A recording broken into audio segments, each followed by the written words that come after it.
We thought we had tickets for a concert in Interlochen last night.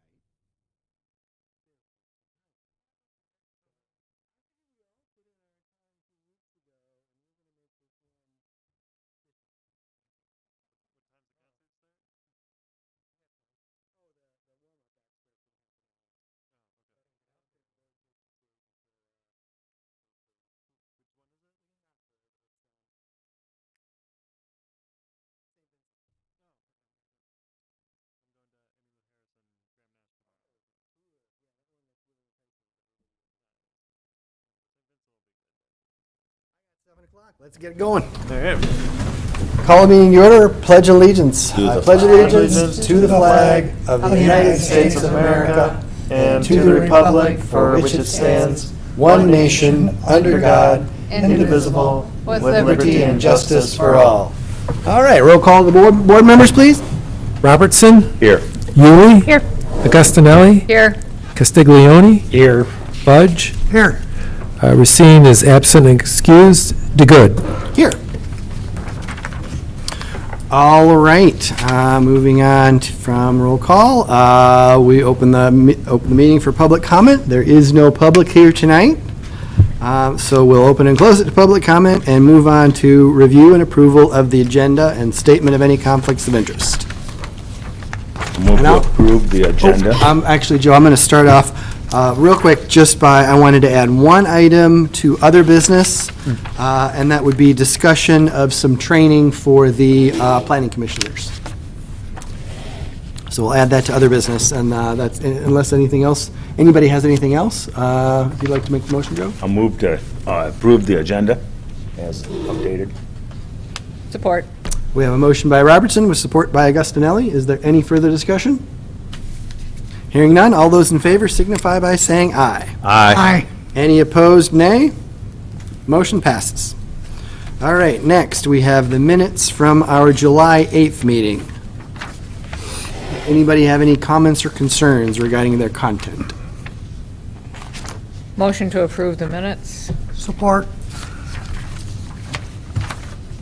We have a motion by Agostinelli with support by Fudge. Is there any further discussion? Hearing none, all those in favor signify by saying aye. Aye. Any opposed, nay? The motion passes. And we are on to correspondence. We have no correspondence at this time. We're just screaming through the agenda. Reports, anything from the Township Board, Molly? Yep, the moratorium zoning ordinance amendment will be scheduled for public hearing on August 11th. As well, the Olson PUD major amendment for the cell tower, also public hearing on August 11th. And the township, along with the county, is working on the homeless population solutions, and there's some discussion about consolidating. So more to come on that. So, Okay. yeah. Parks and Recreation has not met. I don't believe the Joint Planning Commission has either, has it? They met last Wednesday. Oh, they did. Yes. So probably Molly can I speak was to it. there.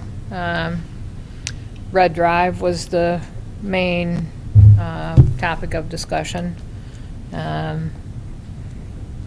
Some issues about, who could own it, who should own it, who should maintain it, all of those kinds of things, which some of them I think are planning commission issues and some of them are not. I mean, the planning commission is not going to own Red Drive. Joint Planning Commission issues. The Joint Planning Commission, yeah. So, yeah, and that one, I think there'll be further discussion on that. This whole circulation plan is going to be reworked there. Okay. So, yeah. Great. Anything from staff? Just want to mention, we had a meeting shortly, just actually before this one. We met with some of the residents over at Lone Tree Plan Unit Development. They had some questions about the White Pine Ridge application. We're expecting a revised plan to come from the developer for your August 11th meeting, but they just wanted to better understand the process, and certainly an opportunity to kind of present their concerns. We kind of reviewed back to the original PUD when it was developed in 2005 and kind of talked forward and about the application. So it was a very productive, fruitful conversation that we had with them. I think we had about 5 or 6 residents from Lone Tree there, so it was really helpful. So we'll probably hear more from them as go forward, but I just want to let you know that we did have that sit-down conversation with them. All right. Anything else? Nope, that's it. Excellent. Well, with that, we will move on to item number 6, old business. Starting with item A, PD 2026-107, zoning ordinance, proposed amendments, childcare centers, and mixed-use suburban signs introduction. Yeah, so this is building on the conversation that you had at the last study session about making a couple of zoning ordinance amendments, in this case related to child care centers with the consideration of allowing a 24-hour child care center. Basically, the amendment is to strike one sentence within section 720, which is the additional regulations for child care centers. And it just basically eliminated the line that says hours of operation shall not exceed 16 hours during a 24-hour period. However, the other part does remain in place, which the Planning Commission shall not prohibit evening operations, but may establish limitations, at least for those from that time period from 10 p.m. to 6 a.m. So when we looked at how this would relate to the actual Culver Meadows conditional rezoning and its provision for a child care center, it was, at least in our review, that there wouldn't need to be any change to that. They are, based on their site plan, licensed for 12 children.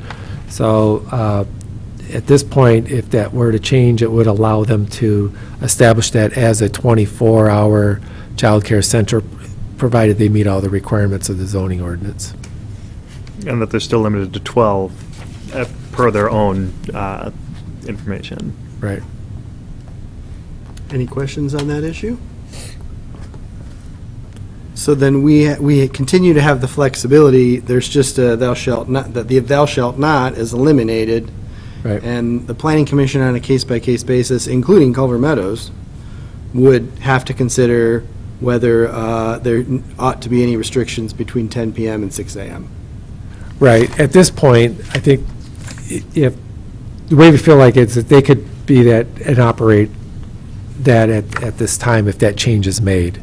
So if it's lifted, I don't think there's anything that would prevent them, that would require them to actually come back and amend that. Have we approved a site plan for them, or is that just Yeah, the conditional rezoning comes with a site plan. approval? Okay. So it's in there. Now, it does also identify that, as mentioned in the site plan, it's licensed for 12 children. So if they wanted to increase that, that would require an amendment to that, or an alteration. That's 12 children at a time, so they're. Correct. Or 12 per shift if they have. Yeah. Right, yeah, kind of like an occupancy. Yep. The other requirement is, or change here is that. I'm sorry, John, if I might. So I guess I just want to make sure, I think I'm comfortable, but we're not, in passing this, we're not going to, there's not going to be another conversation with Culver Meadows about their 24-hour operations. You're saying they'll just, that their conditional rezoning agreement and their site plan approval would allow them to go straight to the 24-hour operation. I believe so. Okay. As long as everybody's comfortable with that, or if we want to have further discussion about it, that's the only thing I wanted to raise. And, it's a relatively small structure. They did include the site plan there, so you can see the building and its location on the site. It's at the rear of the site. There is a large green buffer. There's a lot of wetland area to the west of there that creates a buffer. Also, we felt that because it's a relatively small number, small scale, you naturally have shift changes already there where people are coming and going on the site between this building and the other building to the south. So we felt that a lot of these would be employees that are working there and the children of those employees, so it's not adding necessarily a great number of, trips and vehicles at that site.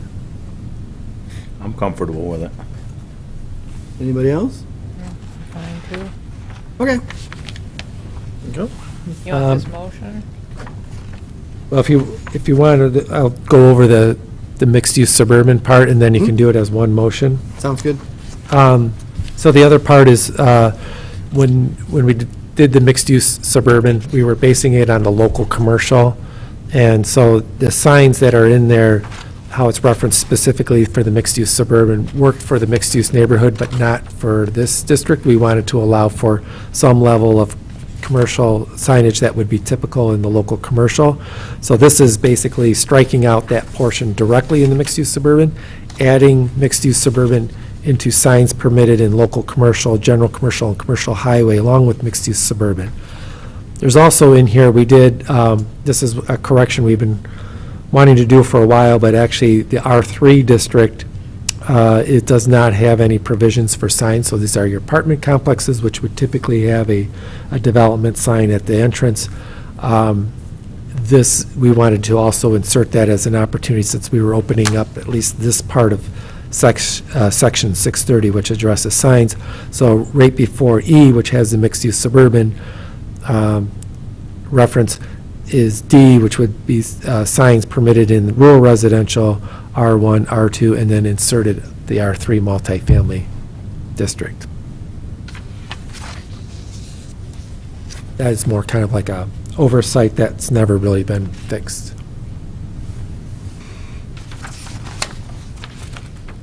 Anybody have any questions, comments, or concerns?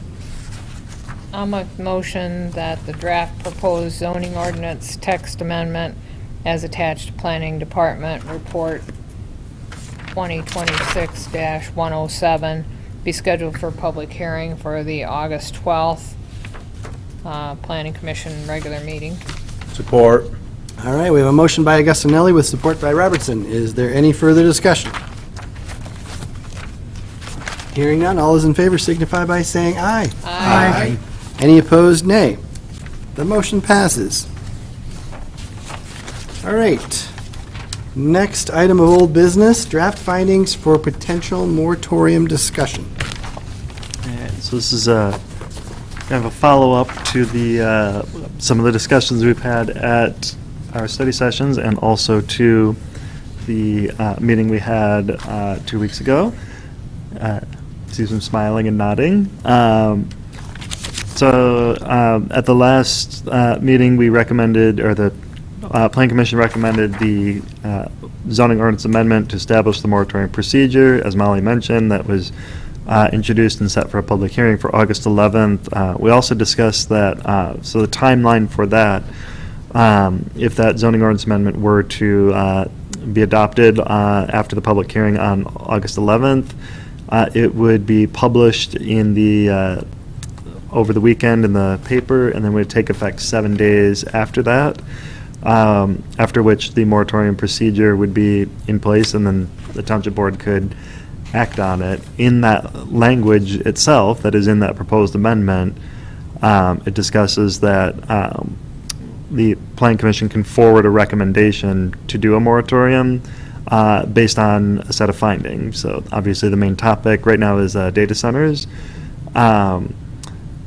And our township attorney also had drafted some information on like a draft, almost like resolution, which the board may consider at the time they, if they want to do a moratorium, but that would also be attached to findings that would be recommended from the Planning Commission. So what we discussed at the last meeting that we're following up on is what are some of those draft findings, what would they look like, and basically what we as staff want to do was to take the concerns that the Planning Commission had, that staff had, that the public had, that we've seen other communities have in their dealings with data centers, and to tie them to the township strategic plan, the goals and objectives of the master plan, and to sections of the zoning ordinance, because it would tie those concerns to policies and guidance that are in the strategic plan and master plan, and then why would the township conduct a moratorium would be to update the zoning ordinance, so to tie it to what section of the zoning ordinance would we need to want to have review of standards or need to establish standards. For reference, the strategic plan that the Township Board initiated in 2019, it's been reviewed and I think amended a couple times since then, but the kind of overarching goals of the township, kind of the broader categories, which include identity, economic development, public safety, parks and trails, water quality, housing, transportation and infrastructure, partnerships, and fiscal responsibility. Some of the concerns that would tie to strategic plan goals, obviously the big things with data centers have been concerns about water consumption, concerns about water quality. Also related to water, the township receives water through a bulk purchase agreement with the city, so that is a challenge to a partnership and fiscal responsibility, and the partnership that we have with the city. Concerns about energy consumption, which we heard and have seen. Again, concerns about water quality in terms of the operation of a data center, and what some of the claims are often made in terms of economic development, and whether they come through or not. Yeah. Does the township also use the city sewer system too? Yes, and that goes all to the sewage treatment plant right at the end of Boardman Lake. Yep. Yeah, that's another concern that I'd probably add on to. Absolutely, yeah. Also, part of what's referenced in either italics or quotes, it echoes a lot of these concerns. These were quotes coming from the University of Michigan's what Michigan local governments should know about data centers. This is just one guidebook and source. We can certainly cite others. This one was kind of a comprehensive, was mentioned, I think, a few times, both in our study sessions and at the public comment. Several commenters mentioned that resource. That's also attached. It's available online, so it's out there, but it kind of summarizes a lot of these issues. But yeah, certainly sewer infrastructure tied to the city as well.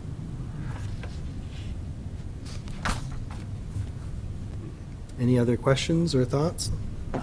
I'm assuming you guys have started working on updates to include the data centers in the zoning ordinance. Yeah, so even at the study sessions here, we did the kind of one step of it was to look at standards for like intensive industrial uses. That was kind of a first stab at how would we handle them, not just for one use, but if it has more teeth to apply it to all uses, like no matter what use is going in, does it use that much water, does it use that much energy? We've also heard from others, noise is a higher concern than I think we initially thought, in terms of that it's like a constant low hum. So like the frequency of noise, and that it's constant because it's like a 24-hour operation rather than even like a loud factory that might shut off at night, something where it's constantly running and kind of doing that low frequency that can travel a long way. My comparison was like if you hear a car coming down the road and it's got that subwoofer and you can feel the like vibration from it before you even see the car. Any kind of like low frequency noise. So enhancing not only the zoning ordinance, but other things like the noise ordinance, is a police power ordinance, anything that can be tied to it. And at least when we, the gentleman we spoke to was a community that was dealing with this, and it sounded like noise was like something that had a little bit more teeth to it in terms of actually like slowing them down in terms of a regulation, more so than water or energy. Perhaps that was their experience with their own legal counsel. I don't know, but it's sort of like anything that is reasonably tied to our own health, safety, and welfare of our residents in the community that can be looked at. We certainly want to learn from who's already tackled some of this, and who and what can we learn from that. So in the rest of the report, we could continue to tie it to the master plan and the zoning ordinance sections as well, but a lot of it comes back to those same issues going to water, energy, noise, and other like off-site impacts. Anybody, it seems like staff's very thoroughly covered this, and is very much ready to advance this to a findings of fact. Are there any issues that? I got a Go question. ahead. Steve, as I read through this, it looks to me like everything in here is aimed at data centers. Mm-hmm. Well, is there any other application that this would apply to? It could. I think data centers are kind of the catalyst for like why the conversation's happening. I think in terms of like as we look at what the regulations might be, it could be two-pronged in terms of part of it attacking data centers themselves, but then what is applicable to everything. All the special little items are aimed Yeah. at data centers. Is that going to be a problem for us? It's a good question, but yeah. No, actually, I mean, you mean why the findings is focused strictly on data centers? Well, it looks like the thing is written around data centers. Mm-hmm. Yeah, at this point, that's what we're primarily focused on, mainly because we know that obviously what we're experiencing around the state of Michigan, and then knowing what the situation is with our own zoning ordinance. So that's where we wanted to, at least at this particular findings, just focus on that at that time. We can't make it more general, so it would apply to any application that comes in the door? I think that would be risky from the standpoint of having, a valid findings of fact. As we've mentioned before, this is a little bit tenuous when you do moratoriums because it can be vulnerable to, legal challenges. So this is something we feel that is, certainly we've already been working on for a period of time. It's something that's happening around the state. We see what the scale and impact of these are definitely out of line from what we have currently in our ordinance. So we feel comfortable, at least focused at this point on that. Yeah. So on other items, rather than looking for a moratorium, we just say no on whatever they want. Well, we'd have to go through the same process that was set up in this precedent and the language that we just passed last meeting for that specific item.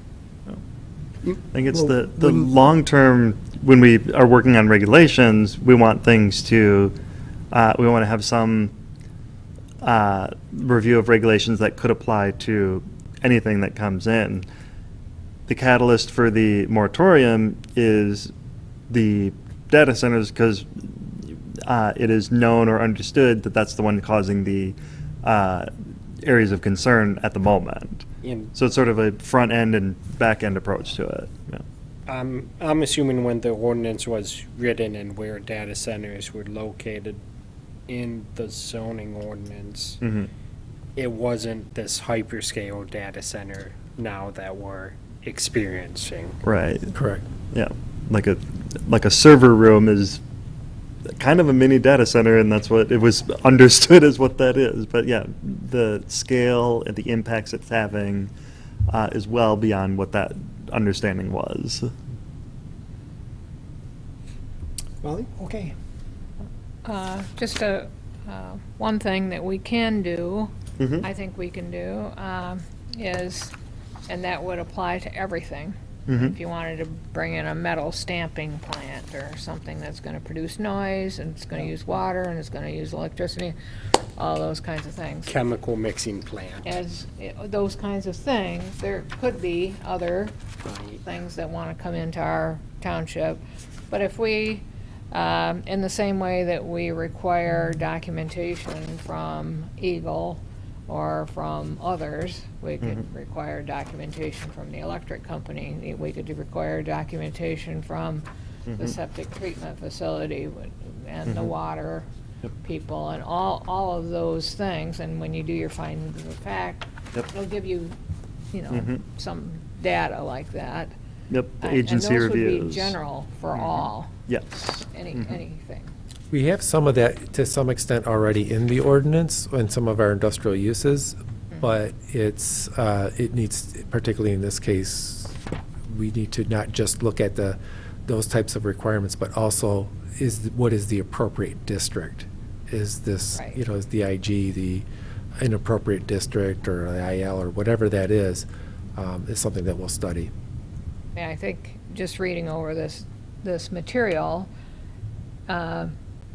it might be something to think about, to look at. Personally, I don't think we're gonna have a hyperscale anything in Garfield Township. We don't have the land, we're not putting it on agriculture, we've got other things, but we could have medium size or smaller size, and when we get down to the nuts and bolts of it, we wanna make sure that we're covered on that medium size. So if it's 5,000 square feet, maybe you got these rules. But if it's 20,000 square feet or 100,000 square feet, something like that, those big data centers that we were talking about, were 20 acres of land. Well, Yeah. Garfield Township's about 20 acres of land, so we're not gonna have that here. Right. But we could very well have a 5 acre, maybe. I mean, you could go out to Olson's project out there and maybe pick up 10 acres or something like that. So what are the rules for that? It's different than these huge ones that people are very concerned about. Right, and what are the different, levels of impacts? Because, presumably there's less when it's smaller, but it's also probably not zero, so what are the Right. things that What still need to be what paid is it? attention to Right. at that level? That's some of the concerns that we heard last time, even the small data centers still have impacts, so what are those concerns? Looking at communities as we're going through this, not just that have had the hyperscale, but have some had a small one that has also had major impacts on things around it, and how to avoid the pitfalls with that if one were to come in an application. And that's part of tying it to the zoning ordinance.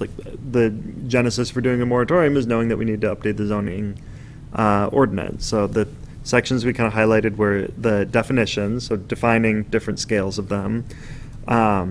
The approval process, under the current definition, they're by right in both IG and IL, so at least bumping up to special use permit, or at least for the most intense ones, it would make sense.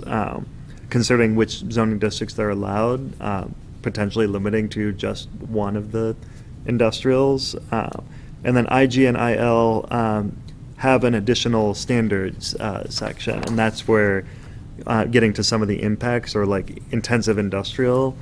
The way it's worded right now covers kind of a broad base of things. Part of it says to help ensure compatibility between adjacent properties, proposed site plans shall be designed to limit the impact of fumes, gases, noise, smoke, dust, heat, glare, and vibrations.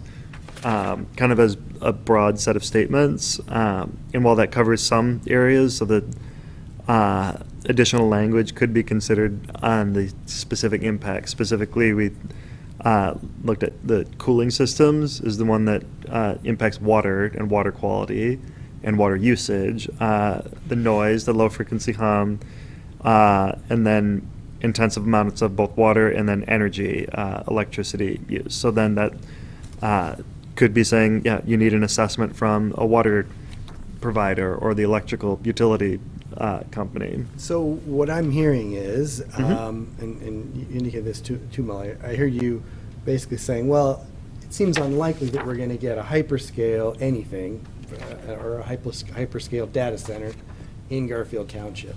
But we're looking at putting this moratorium in place for that, even though we think it's unlikely, as well as any other scale of data center, Yeah. right? And that's what I'm talking about. Yep. There were a lot, and maybe we need to do some education here, because there are a lot of people, I think, that were in the audience that have some vision of the cloud is a cloud up in the air. Well, everything your pictures are on, everything you talk about, everything is, so you have to have some place to Stored store somewhere. them. Yeah.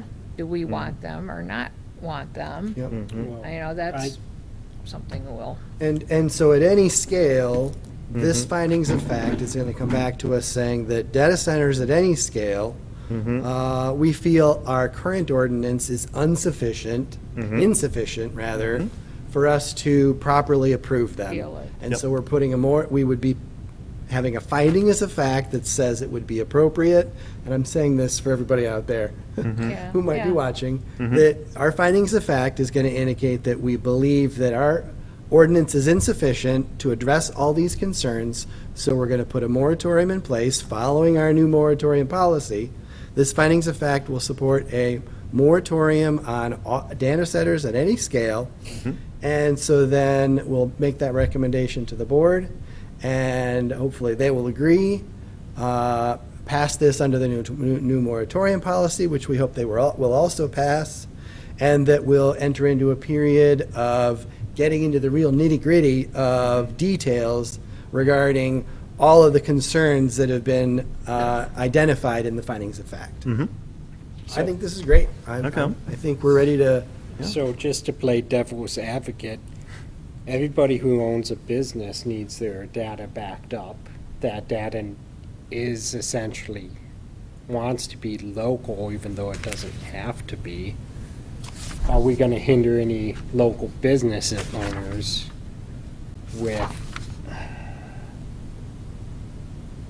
would that not be an appropriate, and so just having some servers for my own personal use, or my own business use, is that not an accessory to my business? Whereas a data center is somebody who is selling that, that's their marketable item. I know we right? have a IT company that backs up our servers daily or weekly. They send it somewhere, data center. a data center, and Mm-hmm. I've been told it goes to the TCAPS' Sabin data center. So we'll have definitions that cover that. Yeah. That's how we deal with, I mean, like Steve has mentioned, there's all components within an ordinance that collectively deal with all these. But you're right, I mean, a lot of what we, for most part, just because you're having some servers, even the data center might not be the primary use. We're talking about where this is essentially the primary use in terms of function of that property. So that will be dealt with through the definitions of what that is. And then we have other provisions for accessory and uses and that. And I You're think saying you'll even- have that in the findings of fact, such that somebody who is somebody, the Ben's, I think, citing, is not going to be concerned that they're somehow subject to this moratorium. So this moratorium basically puts a halt on any new applications or applications being processed. Anything that's currently operating out there is not under that. Zoning is not necessarily like a police power ordinance. It's only, that's why we have grandfather things or non-conforming situations. So whatever we do put into place, let's say in the future when the township amends the ordinance, it will only affect anything that goes from that point going forward. Anything else would be essentially grandfathered in. So that's just the limitations of zoning as how it goes procedurally. Okay. Yeah. Molly? Just clarify for me. Okay, so the town board is likely to pass the moratorium. And then, that does not mean that somebody who wants to build a metal stamping plant up in Olson's can't apply, and they still can't apply, correct? I mean, It only- yeah, it the only- data center could apply, somebody else could apply, or nobody can apply for anything. Nobody could apply for a data center as defined in our ordinance or as defined in that That's the way we're resolution. going. Yeah, you can Yeah. define in the resolution. Yeah, it's in the board can do resolution. that. Yeah, that's Yeah. part of the board's decision at that point. Let's- Other projects and so forth can move just as normally. Yeah. They Yeah. would. Okay. Any other thoughts and concerns? There's no motion associated with this. It's just No. making sure that we're providing input for staff to, further this to a findings of fact. My other Yeah. concern about if the township board does recommend or approve a moratorium, will you be able to update the zoning ordinance in 12 months? I believe so. Mhm. Yeah. Okay, so we're not hindering you with No, I think that's, putting a time limit that's more on than it. adequate. I mean, we have to understand we're not the only one dealing with this issue, so, and it is a bit of a moving target to some extent, but there's a lot of data and information out there. And the thing that we always know about Place to store all that ordinances is that we always have the ability to amend it even after it's been adopted, so there's always that ability to go back. There's also a provision in the Section 409 related to the moratorium by resolution that allows the board to extend it an additional 6 months.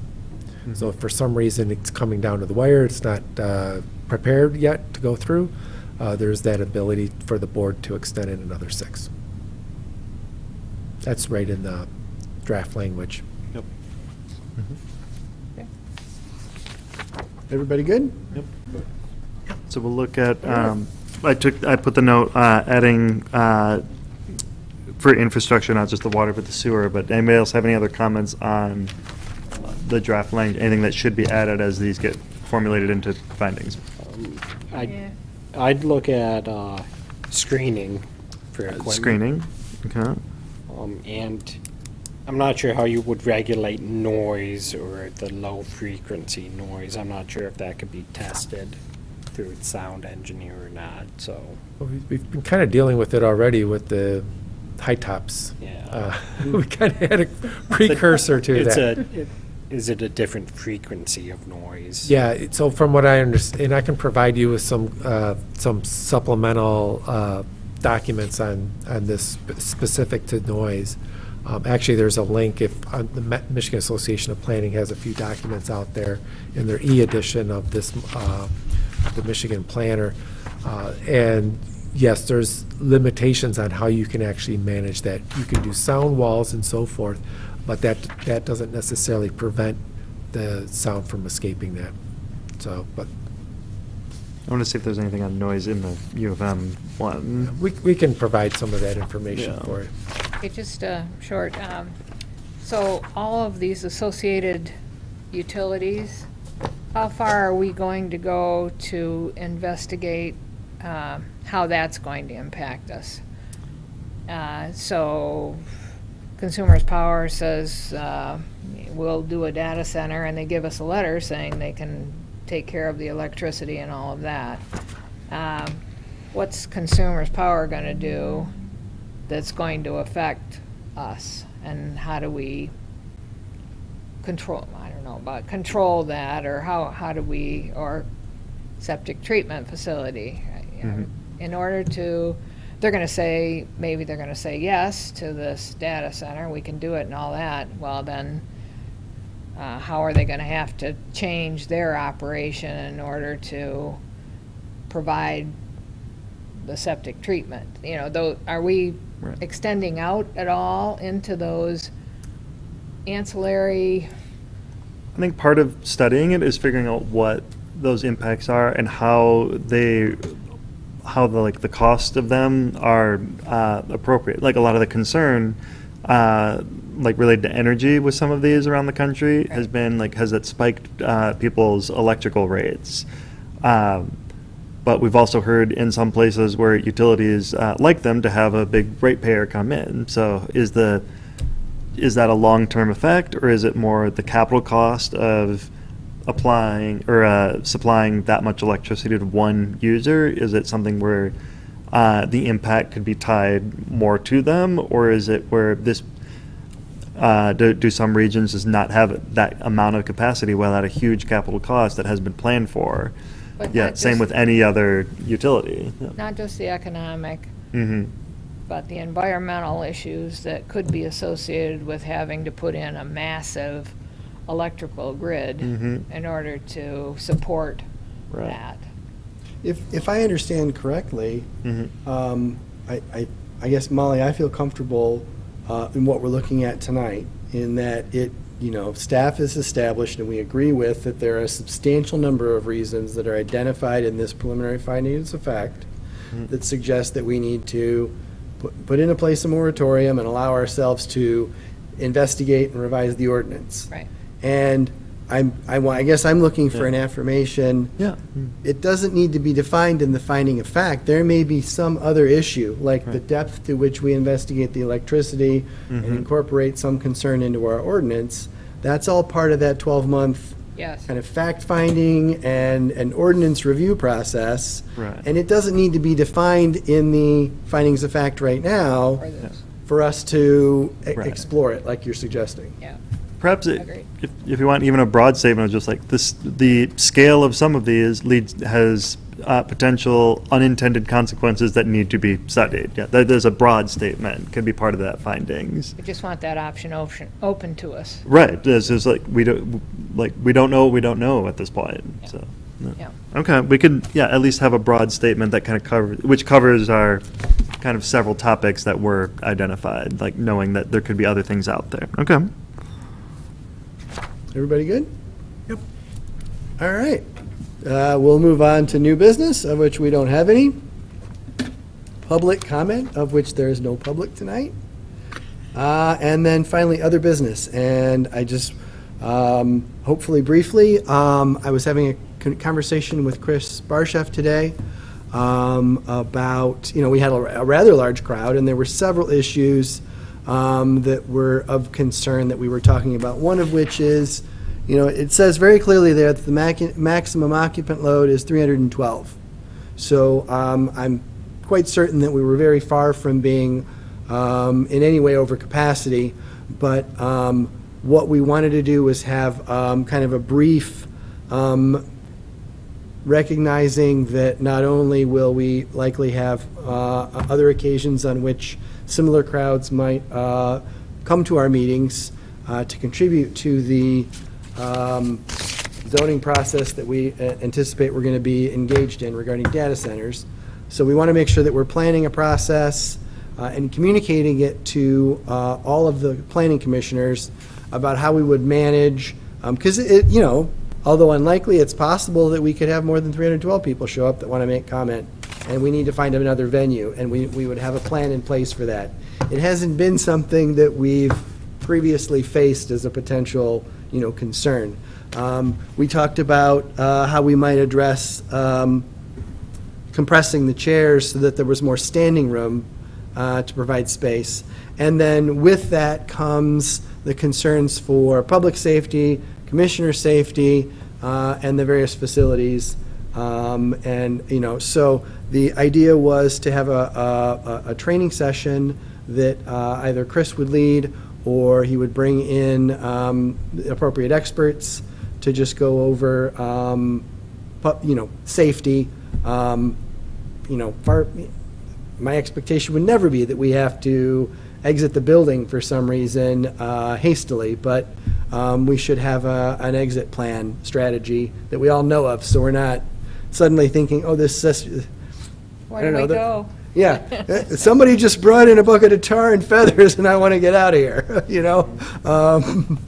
So if everybody's in agreement, I think that staff will work with Chris, and John was suggesting that we might have this. And the important thing, I think, is that we want to have a training session, which we believe can happen outside of a public hearing, so that we can discuss various technicalities of those safety issues that don't need to be completely public knowledge. And we do that as part of a training session, and we understand that can take place probably before our regular meeting. And so if everybody's okay with that, we might be coming to a meeting a little bit earlier on, what August date is that? 26th? I think it's the 26th, yeah. 26th, okay. And that's just tentative, certainly, it'd be August 26th is your study session. We thought, study sessions generally like this are light. As a training session, I know the board has done where they might have some, like a meeting or some type of training before the regular board meeting, and then they'll order in pizzas and so forth. Actually, I'm just looking at that, and I might not be here, and which is no reason for the training not to occur, but I have my daughter will be moving into school on that day, So I'm going to be with her, moving her in. So we'll see how this, Yeah. I guess as long as everybody's in agreement with having a meeting, we'll work on when we have it, though. What day did we pick? We were looking at, we were just talking about our next study session, which would be August 26th.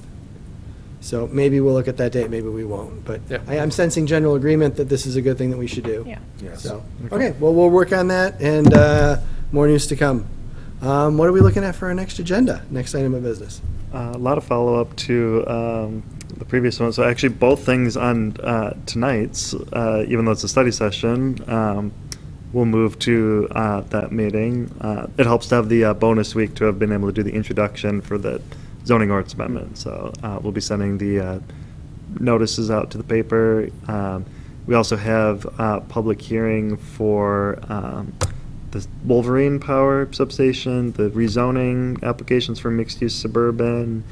We have findings for the rezoning on West Silver Lake Road.